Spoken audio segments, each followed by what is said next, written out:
ഐഡിയേഴ്സ് Union Christian College UC college 2025 മുതൽ autonomous ആവുകയാണ്. So MG യൂണിവേഴ്സിറ്റിയുടെ അണ്ടറിലാണെങ്കിലും നമ്മൾ MGU ക്യാപ്പ് കൊടുക്കുമ്പോൾ UC കോളേജിൽ നമുക്ക് ഓപ്ഷൻ കൊടുക്കാൻ പറ്റില്ല. നിങ്ങൾ UC കോളേജിൽ അഡ്മിഷൻ എടുക്കാൻ ആഗ്രഹിക്കുന്നുണ്ടെങ്കിൽ UC കോളേജിൻ്റെ വെബ്സൈറ്റ് വഴിയാണ് കൊടുക്കേണ്ടത് കേട്ടോ. MGU ക്യാപ്പിനെ പറ്റിയിട്ടും ഒക്കെ നമുക്ക് ഡീറ്റെയിൽ ആയിട്ടൊരു വീഡിയോ ചെയ്യാം. അതായത് നിങ്ങൾ +2 അഡ്മിഷൻ എടുക്കാൻ വേണ്ടി നിങ്ങളൊരു ഏകജാലകം ചെയ്തില്ലേ, അതുപോലെ MG യൂണിവേഴ്സിറ്റിയുടെ അണ്ടറിൽ വരുന്ന കോളേജുകളിലേക്ക് അഡ്മിഷൻ എടുക്കാനായിട്ട് നമുക്ക് ഒറ്റയടിക്ക് അതിൽ ഗവൺമെൻറ് ഉണ്ടാവും, എയ്ഡഡ് ഉണ്ടാവും, എയ്ഡഡ് ബാക്ക്വേർഡും ഫോർവേഡും ഉണ്ടാവും, അതുപോലെ തന്നെ പ്രൈവറ്റ് ഇൻസ്റ്റിറ്റ്യൂട്ടുകളിലും മെറിറ്റ് സീറ്റും ഒക്കെ ഉണ്ടാവും. അവിടെയൊക്കെ അഡ്മിഷൻ എടുക്കാനായിട്ട് നമ്മൾ MGU ക്യാപ്പ് വഴി അപ്ലൈ ചെയ്താൽ മതി. അത് ഓൾറെഡി ഇന്നിപ്പോൾ സ്റ്റാർട്ട് ആയിട്ടുണ്ട്. നമുക്കതൊന്ന് കുറച്ചും കൂടി ഒന്ന് ക്ലിയർ ആവട്ടെ, എന്നിട്ട് പറയാം കേട്ടോ. ഓക്കെ, അപ്പോൾ പറഞ്ഞു വന്നത് UC college, saint Albert's, saint Teresa's, SH Thevara, Bharat Mata college Thrikkakara, saint Xavier's Aluva, അതുപോലെ മഹാരാജാസ് കോളേജ് എറണാകുളം, അങ്ങനെ കുറച്ച് MA കോളേജ് കോതമംഗലം, ഇതെല്ലാം MG യൂണിവേഴ്സിറ്റിയുടെ അണ്ടറിലാണെങ്കിലും ഓട്ടോണമസ് ആണ്. സോ ഇതുപോലെ മറ്റ് യൂണിവേഴ്സിറ്റിയുടെ അണ്ടറിലുമുള്ള ഓട്ടോണമസ് ഇൻസ്റ്റിറ്റ്യൂട്ടുകളുണ്ട്. അപ്പോൾ ഇതിലൊക്കെ അപ്ലൈ ചെയ്യാനായിട്ട്, ഇതുപോലുള്ള ഓട്ടോണമസ് ഇൻസ്റ്റിറ്റ്യൂട്ടുകളിലേക്ക് അപ്ലൈ ചെയ്യാനായിട്ട് അതത് കോളേജിൻ്റെ വെബ്സൈറ്റ് വഴിയാണ് നമ്മൾ അപ്ലൈ ചെയ്യേണ്ടത്. അതായത് MG യൂണിവേഴ്സിറ്റിയുടെ അണ്ടറിൽ വരുന്ന കുറച്ച് കോളേജസ് ഉണ്ട്, അത് നമുക്ക് MGU ക്യാപ്പിൽ തന്നെ കൊടുക്കാം. പക്ഷേ ഈ MG യൂണിവേഴ്സിറ്റിയുടെ അണ്ടറിലാണെങ്കിലും സ്വയം ഭരണ പദവിയുള്ള ചില ഇൻസ്റ്റിറ്റ്യൂട്ടുകളുണ്ട്, അവർക്ക് നമ്മൾ കൊടുക്കേണ്ടത് അതത് കോളേജിൻ്റെ വെബ്സൈറ്റ് വഴിയാണ് കേട്ടോ. ഓക്കെ, അപ്പോൾ UC കോളേജിൽ എങ്ങനെയാണ് കൊടുക്കേണ്ടത്, അതിൻ്റെ പ്രൊസീജിയർ എന്തൊക്കെയാണെന്നുള്ളതാണ് നമ്മൾ ഈ വീഡിയോയിലൂടെ പറയണത്. അപ്പോൾ നിങ്ങൾക്ക് വീഡിയോ ഇഷ്ടമാവുണ്ടെങ്കിൽ ഒരു ലൈക്ക് ചെയ്യണേ. അപ്പോൾ UC കോളേജിൻ്റെ അഡ്മിഷനായിട്ട് ഓൺലൈൻ ആപ്ലിക്കേഷൻ നമുക്ക് മെയ് 21 മുതൽ 2-ാം തീയതി, അതായത് ഇന്നലെ 2 മണി മുതൽ നമുക്ക് ആരംഭിച്ചിട്ടുണ്ട്. ജൂൺ 7 വരെ നിങ്ങൾക്ക് കോളേജിൻ്റെ വെബ്സൈറ്റ് വഴി അപ്ലൈ ചെയ്യാനായിട്ട് സാധിക്കും. അതുപോലെ തന്നെ നമ്മൾ അപ്ലൈ ചെയ്യുമ്പോൾ തന്നെ നമുക്ക് ആവശ്യമുള്ള സർട്ടിഫിക്കറ്റുകൾ കൊടുക്കണം. 10th 12th, അതുപോലെ തന്നെ എന്തെങ്കിലും റിസർവേഷൻസ് ഉണ്ടെങ്കിൽ അവിടെ നിങ്ങൾക്ക് അതിന് തെളിയിക്കുന്ന സർട്ടിഫിക്കറ്റ്, ഇപ്പോൾ നിങ്ങൾ SC ST അല്ലെങ്കിൽ SC BC അതുമല്ലെങ്കിൽ നിങ്ങൾക്ക് സ്പോർട്സ് കോട്ടയിലോ കൾച്ചറൽ കോട്ടയിലോ അല്ലെങ്കിൽ ഫിസിക്കലി ഡിസേബിൾ ആയിട്ടുള്ള റിസർവേഷനോ അങ്ങനെയുള്ള ക്വസ്റ്റ്യൻസൊക്കെ നമ്മൾ അപ്ലൈ ചെയ്യുമ്പോൾ ആപ്ലിക്കേഷനിലുണ്ടാവും. അപ്പോൾ അതൊക്കെ എന്നാണെങ്കിൽ അതുണ്ടെങ്കിൽ അത് തെളിയിക്കുന്നതിനുള്ള സർട്ടിഫിക്കറ്റുകൾ കൊടുക്കണം. ഇപ്പോൾ നിങ്ങൾ റിസർവേഷനൊന്നുമില്ല, ജനറൽ ആണെങ്കിൽ സാധാരണ നമുക്ക് 10th-ലെയും 12th-ലെയൊക്കെ സർട്ടിഫിക്കറ്റുകൾ ഉണ്ടാവുള്ളൂ. അപ്പോൾ 12th-ലെ മാർക്ക് ലിസ്റ്റ് ചോദിക്കുന്നുണ്ടെങ്കിൽ കുഴപ്പമില്ല, നിങ്ങളിപ്പോൾ വെബ്സൈറ്റിൽ നിന്ന് എടുത്തേക്കണം അല്ലെങ്കിൽ ഡിജി ലോക്കറിൽ നിന്ന് നിങ്ങൾക്ക് കിട്ടിയേക്കണ സർട്ടിഫിക്കറ്റുകൾ മതി. അതിനുശേഷം അഡ്മിഷൻ്റെ സമയത്ത് കറക്റ്റായിട്ട് ഹാജരാക്കിയാലും മതിയാവും കേട്ടോ.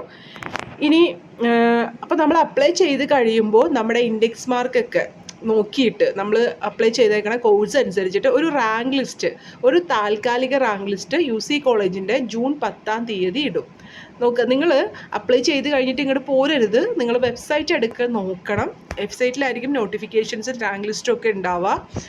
കൂടാതെ നിങ്ങൾ രജിസ്റ്റർ ചെയ്യുമ്പോൾ ഒരു മെയിൽ ID ഫോൺ നമ്പറൊക്കെ കൊടുത്തിട്ടാണ് രജിസ്റ്റർ ചെയ്യുന്നത്. ഇപ്പം മെയിലിൽ നിങ്ങൾ നോട്ടിഫിക്കേഷൻ വരുമ്പോൾ അറിയണം, ചിലപ്പോൾ മെയിലിൽ എന്തെങ്കിലും നോട്ടിഫിക്കേഷൻസ് വരാം, മെസ്സേജുകൾ വരാം. അപ്പോൾ അതൊക്കെ നിങ്ങൾ അറിയണം, അതൊക്കെ ശ്രദ്ധിക്കുക കേട്ടോ. അപ്പം നമുക്കൊരു താൽക്കാലിക റാങ്ക് ലിസ്റ്റ് ജൂൺ 10-ാം തീയതി ഇട്ട് കഴിഞ്ഞാൽ അതിൽ നിങ്ങൾക്ക് എന്തെങ്കിലും എറർ തോന്നുന്നുണ്ട്, നിങ്ങളുടെ ഇൻഡെക്സ് മാർക്ക് കറക്റ്റ് അല്ല, അങ്ങനെയുള്ള എറേഴ്സൊക്കെ തോന്നുന്നുണ്ടെങ്കിൽ നിങ്ങൾക്ക് റിപ്പോർട്ട് ചെയ്യാനായിട്ട് അവരൊരു കോൺടാക്റ്റ്, ചിലപ്പോൾ മെയിൽ ID ആയിരിക്കും, ചിലപ്പോൾ ഫോൺ നമ്പർ ആയിരിക്കും, അങ്ങനെ പറയുണ്ടാവും. അതിലൂടെ നിങ്ങൾക്ക് കോൺടാക്റ്റ് ചെയ്യാം. അപ്പോൾ അങ്ങനെ എന്തെങ്കിലും എററൊക്കെ ഉണ്ടെങ്കിൽ അതിനുശേഷം ഫസ്റ്റ് റാങ്ക് ലിസ്റ്റ്, അതായത് ഫൈനൽ റാങ്ക് ലിസ്റ്റ് വരുന്നത്, അതുപോലെ തന്നെ ഫസ്റ്റ് അലോട്ട്മെൻറ്റിന് വേണ്ടിയുള്ള ഫൈനൽ റാങ്ക് ലിസ്റ്റ് വരുന്നത് ജൂൺ 12-നായിരിക്കും. ആ റാങ്ക് ലിസ്റ്റ് അനുസരിച്ചിട്ടായിരിക്കും ഇനി അലോട്ട്മെൻറ്റുകൾ എടുക്കുന്നത് ജൂൺ 12-ന്. ഇനി ജൂൺ 12-ന് നമുക്കൊരു റാങ്ക് ലിസ്റ്റ് വന്നു കഴിഞ്ഞിട്ടുണ്ടെങ്കിൽ ഈ ഫിസിക്കലി ഡിസേബിൾ ആയിട്ടുള്ള കുട്ടികൾ, കൾച്ചറൽ കോട്ടയിൽ കൊടുത്തേക്കണവർ, സ്പോർട്സ് കോട്ടയിൽ റിസർവേഷൻ ഉള്ളവർക്കൊക്കെ 13-ഉം 14-ഉമാണ് അഡ്മിഷൻ നടക്കുന്നത്. അവർ പറഞ്ഞിരിക്കുന്ന സർട്ടിഫിക്കറ്റുകളും കാര്യങ്ങളൊക്കെ ആയിട്ട് അഡ്മിഷനായിട്ട് പറഞ്ഞിരിക്കുന്ന വെന്യൂവിൽ ചെന്നാൽ മതി. അപ്പോൾ ആ ഒരു ടൈമിൽ അവർ നോട്ടിഫിക്കേഷൻ ഇടും, അതാണ് ഫോളോ ചെയ്യേണ്ടത്. ഇനി ഈ നമ്മൾ ഒരു ഫൈനൽ അലോട്ട്മെൻറ്റ് ഇട്ടു എന്ന് പറഞ്ഞില്ല, ഫൈനൽ റാങ്ക് ലിസ്റ്റ് നമുക്ക് ജൂൺ 12-ാം തീയതി വരുമെന്ന് പറഞ്ഞില്ലേ. ഈ ഡേറ്റുകളൊക്കെ നിങ്ങൾക്ക് സ്ക്രീനിൽ കാണാൻ പറ്റുന്നുണ്ടാവും അല്ലേ. അപ്പോൾ ആ ഒരു റാങ്ക് ലിസ്റ്റ് അനുസരിച്ചിട്ട് ഫസ്റ്റ് അലോട്ട്മെൻറ്റ് നടക്കുന്നത് ജൂൺ 14-നായിരിക്കും. ഓക്കെ, അപ്പോൾ ജൂൺ 14-നോട് അനുബന്ധിച്ച് ഇപ്പോൾ തലേന്നോ അന്നൊക്കെ ആയിട്ട് നമുക്കൊരു നോട്ടിഫിക്കേഷൻ ചിലപ്പോൾ 2 ദിവസം മുമ്പ് വരും, ചിലപ്പോൾ അന്നായിരിക്കും വരിക. എന്ന് വെച്ചാൽ ജൂൺ 14-ാം തീയതി അല്ല, അതിന് തൊട്ട് മുമ്പുള്ള ദിവസം അപ്പോൾ ആ ദിവസം ഒരു നോട്ടിഫിക്കേഷൻ വരും, അതനുസരിച്ചിട്ടാണ് നിങ്ങൾ ഫോളോ ചെയ്യേണ്ടത്. ഫസ്റ്റ് അലോട്ട്മെൻറ്റ് ജൂൺ 14 വരുമ്പോൾ അതിൽ നിങ്ങൾ ചെയ്യേണ്ട കാര്യങ്ങൾ മിക്കവാറും അവർ തലേ ദിവസം വെബ്സൈറ്റിലിടും. ചിലപ്പോൾ ഇത്ര റാങ്ക് വരെയുള്ള കുട്ടികൾ ഇന്ന ദിവസങ്ങളിൽ ഇന്ന സ്ഥലത്ത് ഇന്ന സമയത്ത് എന്നുള്ള ഒരു നോട്ടിഫിക്കേഷൻ ആയിരിക്കും ഇടുന്നത്. അപ്പോൾ ഞാൻ പറയുന്നത് വെബ്സൈറ്റ് നിങ്ങൾ നോക്കണം. അപ്പോൾ ജൂൺ 14 മുതൽ ഫസ്റ്റ് അലോട്ട്മെൻറ്റിൻ്റെ കാര്യങ്ങളൊക്കെ നടക്കുവാണ്, മനസ്സിലായോ? അപ്പം നമ്മൾ അപ്ലോഡ് ചെയ്ത സർട്ടിഫിക്കറ്റുകളുടെ ഒറിജിനലും ബാക്കി കാര്യങ്ങളും ഒക്കെ ആയിട്ട് അതിൽ ഇൻസ്ട്രക്ഷൻ ഉണ്ടാവും എന്തൊക്കെ കൊണ്ടുവരണം എന്നുള്ളത്. അതായിട്ട് നമ്മൾ കോളേജിൽ നേരിട്ട് ഹാജരാവണം ജൂൺ 14. അപ്പോൾ എത്ര പേര് ചെല്ലണം അല്ലെങ്കിൽ ഏത് റാങ്ക് വരെ ഉള്ളവർ ചെല്ലണം എന്നൊക്കെ ആ ഒരു ടൈമിൽ പറയും. ആ സമയത്ത് നിങ്ങളുടെ മെയിലും നിങ്ങളൊന്ന് ചെക്ക് ചെയ്യേണ്ട ആവശ്യമുണ്ട് കേട്ടോ. ഇനി നമുക്ക് SC ST കാൻഡിഡേറ്റ്സിന് 2 സ്പെഷ്യൽ അലോട്ട്മെൻറ്റുകൾ ഉണ്ടാവാറുണ്ട്. ഈ ഫസ്റ്റ് അലോട്ട്മെൻറ്റിലും ചിലപ്പോൾ SC ST കുട്ടികളെയും വിളിക്കാം കേട്ടോ, അവർക്ക് റാങ്ക് അനുസരിച്ചിട്ട് വിളിക്കാം. അതല്ലാതെ അങ്ങനെയുള്ള കുട്ടികൾക്ക് മാത്രമായിട്ട് ജൂൺ 18, 20 ഒരു സ്പെഷ്യൽ അലോട്ട്മെൻറ്റ് നടക്കും. അപ്പോൾ അതിൽ ആ ഒരു ടൈമിൽ ഇൻസ്ട്രക്ഷൻ അനുസരിച്ചിട്ട് നിങ്ങൾ ചെല്ലാം.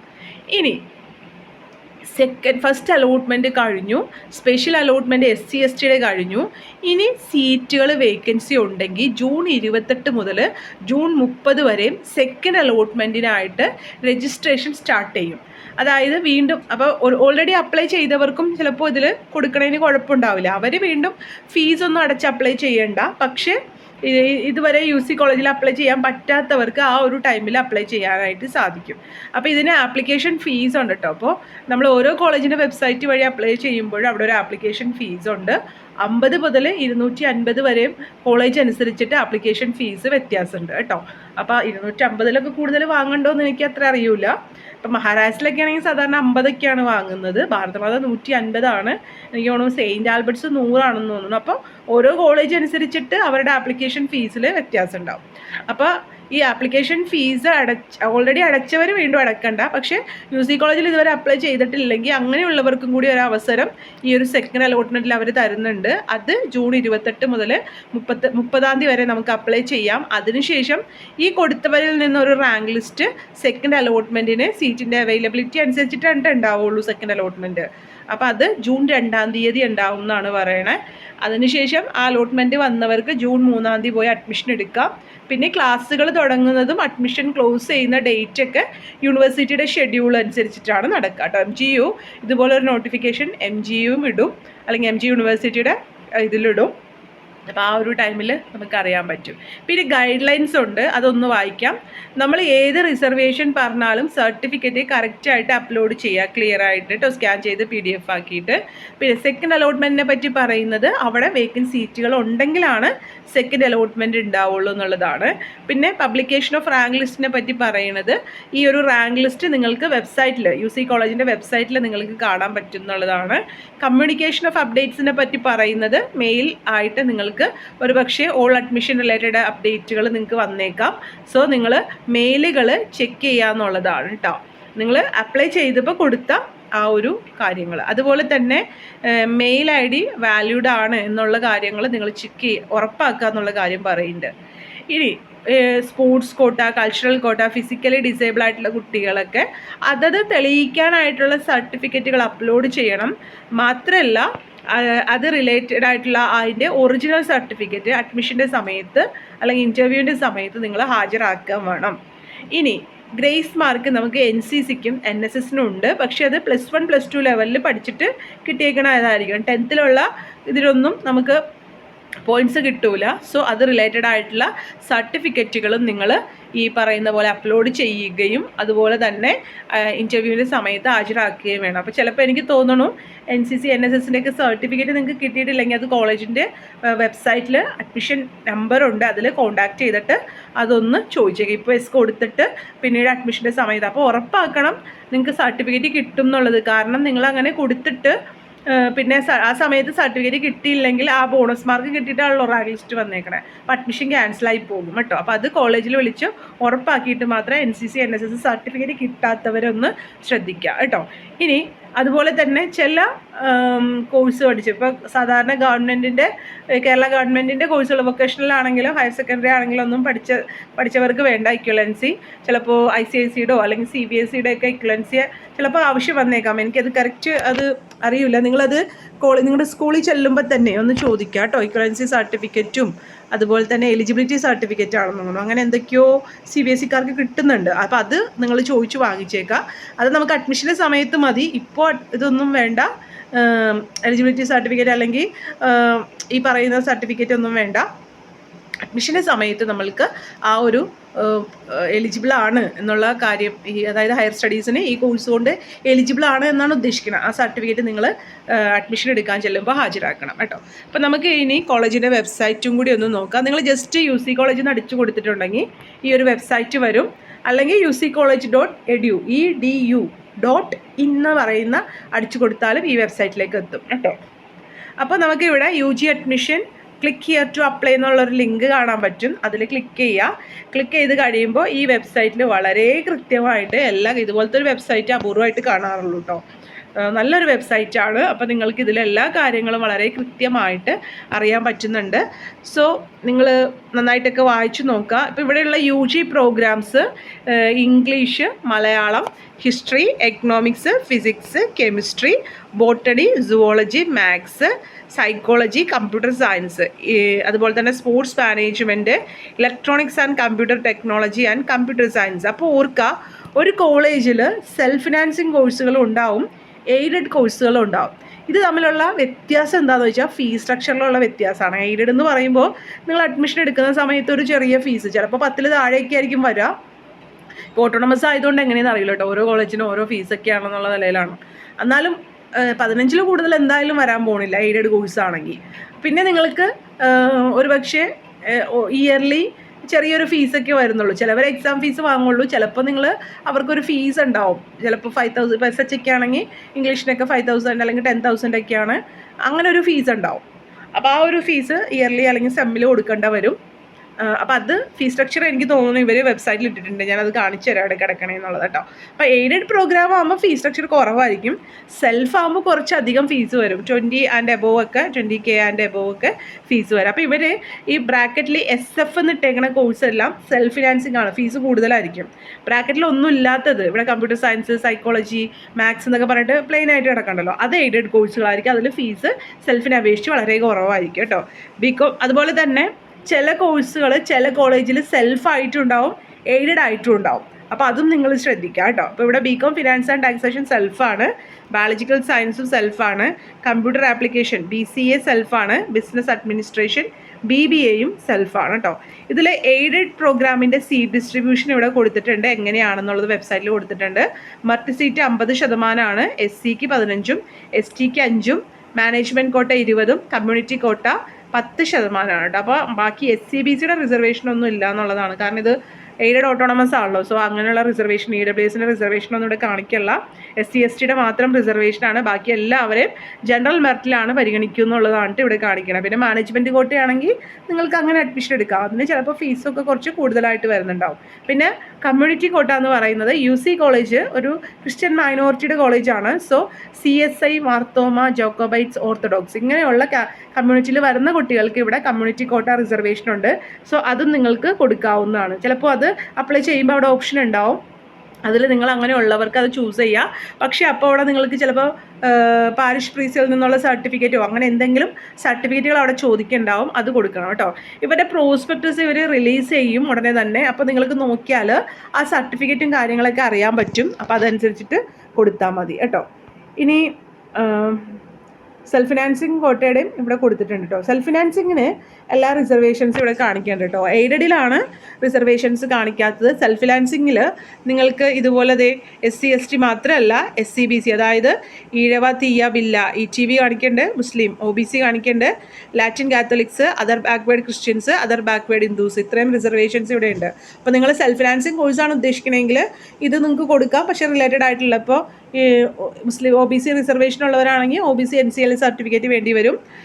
അല്ലെങ്കിൽ ബാക്കി ഏതാണോ SC ST ആണെങ്കിൽ കമ്മ്യൂണിറ്റി സർട്ടിഫിക്കറ്റ്, ഇൻകം സർട്ടിഫിക്കറ്റ്, അത് റിലേറ്റഡ് ആയിട്ടുള്ള സർട്ടിഫിക്കറ്റുകൾ ഏതാണെന്ന് പ്രോസ്പെക്ടസ് നോക്കിയിട്ട് അത് തന്നെ കൊടുക്കാനായിട്ട് ശ്രദ്ധിക്കുക കേട്ടോ. പിന്നെ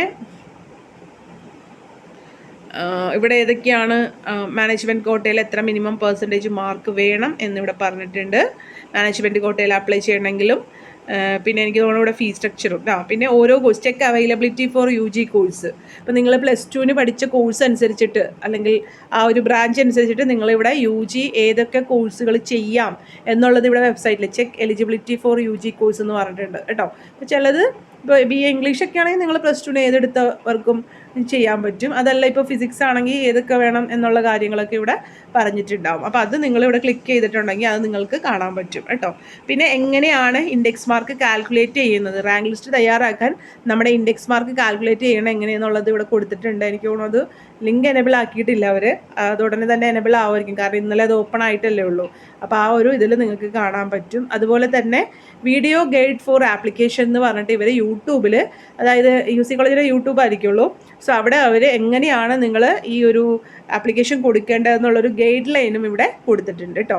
അതുപോലെ നിങ്ങൾക്ക് എന്തെങ്കിലും ക്വയറീസ് ഉണ്ടെങ്കിൽ അത് ജനറൽ എൻക്വയറി, ബർസർ, അതുപോലെ തന്നെ MBA BBA MCA അതുപോലുള്ള ഇതിൻ്റെ കൊടുത്തിട്ടുണ്ട്. അതുപോലെ ഇവിടെ കൊടുത്തേക്കുന്ന ഒരു നോട്ടുണ്ട്, candidate opting for community quota, അതായത് നേരത്തെ പറഞ്ഞില്ലേ CSI മാർത്തോമ ജാക്കോബൈറ്റ്സ് ഓർത്തഡോക്സ് അങ്ങനെയുള്ളവർക്കൊക്കെ സെലക്ട് ചെയ്യുക, ജനറൽ ആൻഡ് കമ്മ്യൂണിറ്റി കോട്ട രണ്ടും സെലക്ട് ചെയ്യണം എന്നുള്ളതാണ് കേട്ടോ.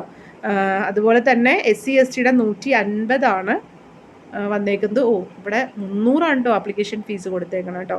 ആപ്ലിക്കേഷൻ ഫീസ് 300, SC STക്ക് 150 ആപ്ലിക്കേഷൻ ഫീസ് കൊടുത്തേക്കണം കേട്ടോ. പിന്നെ you can add admission cottage and required അങ്ങനെ അത് കൊടുത്തിട്ടുണ്ട്. അപ്പോൾ അപ്ലൈ നൗവിൽ ക്ലിക്ക് ചെയ്തിട്ടുണ്ടെങ്കിൽ നിങ്ങൾക്ക് അപ്ലൈ ചെയ്ത് വിടണ്ടോ. ഫീസ് സ്ട്രക്ചർ കൊടുത്തിട്ടുണ്ട് കേട്ടോ. ഇവിടെ ഫീസ് സ്ട്രക്ചർ ക്ലിക്ക് ചെയ്യുമ്പോൾ അത് ഓക്കെ ഇവിടെ വരുന്നുണ്ട്. Fees structure PG and fees structure aided fees structure എന്നൊക്കെ പറഞ്ഞിട്ട് ഇവിടെ കൊടുത്തിട്ടുണ്ട്. നിങ്ങൾക്ക് അത് വേണമെങ്കിൽ നോക്കാം കേട്ടോ. ഫീസ് സ്ട്രക്ചർ UGയുടെ ഇപ്പോൾ വന്നിട്ടില്ലെങ്കിൽ അത് അവർ ഉടനെ തന്നെ അപ്ലോഡ് ചെയ്യുന്നതാണ്. പിന്നെ ഫിനാൻഷ്യൽ സപ്പോർട്ട് എന്ന് പറഞ്ഞ് കുറച്ച് കാര്യങ്ങളും കൊടുത്തിട്ടുണ്ട്. അപ്പോൾ നിങ്ങൾക്ക് ഇതുപോലെ എല്ലാ കാര്യങ്ങളും നോക്കിയിട്ട് ഓൺലൈനിൽ ക്ലിക്ക് ചെയ്യുക, അപ്ലൈ ചെയ്യാൻ പറ്റും. നിങ്ങൾ വേണമെങ്കിൽ ആ വീഡിയോ അവരുടെ യൂട്യൂബ് വീഡിയോ വേണമെങ്കിൽ കണ്ടുവയ്ക്കുക, എങ്ങനെ അപ്ലൈ ചെയ്യാമെന്ന് പറ്റും, കാണാൻ അറിയാനും മനസ്സിലാക്കാനൊക്കെ പറ്റും. അപ്പോൾ അതനുസരിച്ചിട്ട് അപ്ലൈ ചെയ്യാം കേട്ടോ. വീഡിയോ ഇഷ്ടമെങ്കിൽ ലൈക്ക് ചെയ്യണേ. Take care, stay best. Thank you.